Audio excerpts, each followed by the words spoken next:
रूस ਅਤੇ ਯੂਕਰੇਨ ਦਰਮਿਆਨ ਤਣਾਅ ਜਾਰੀ ਹੈ। ਯੂਕਰੇਨ ਨੇ ਕਿਹਾ ਕਿ ਰੂਸ ਦੀ ਫੌਜ ਯੂਕਰੇਨ ਦੀ ਫੌਜ ਨੂੰ ਹਮਲੇ ਲਈ ਉਕਸਾਉਣ ਦੀ ਕੋਸ਼ਿਸ਼ ਕਰ ਰਹੀ ਹੈ। ਇਸ ਵਿਚਕਾਰ ਅਮਰੀਕੀ ਰਾਸ਼ਟਰਪਤੀ ਜੋ ਬਾਈਡਨ ਨੇ ਰੂਸ ਨੂੰ ਚੇਤਾਵਨੀ ਦਿੱਤੀ ਹੈ।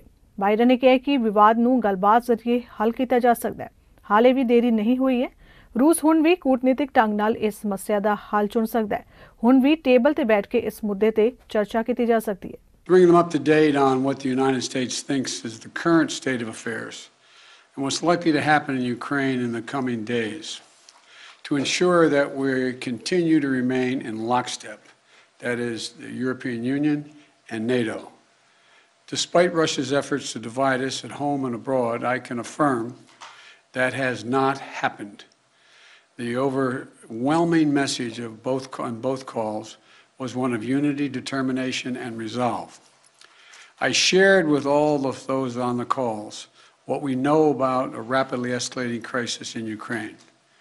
Over the last few days, we've seen reports of a major uptick in violations of the ceasefire by Russian-backed fighters attempting to provoke Ukraine in the Donbass.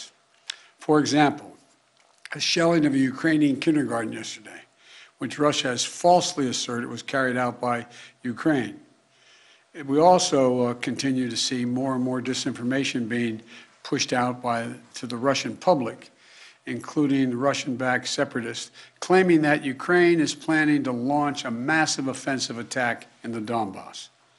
Well, look, there is simply no evidence of these assertions, and it defies basic logic to believe the Ukrainians would choose this moment with well over 150,000 troops arrayed on its borders to escalate a year-long conflict. Russia's state media also continues to make phony allegations of a genocide taking place in the Donbass and push fabricated claims warning about Ukraine's attack on Russia without any evidence. That's just what I'm sure Ukraine's thinking of doing, attacking Russia. All of these are consistent with the playbook the Russians have used before, to set up a false justification to act against Ukraine. This is also in line with the pretext scenarios that the United States and our allies and partners have been warning about for weeks.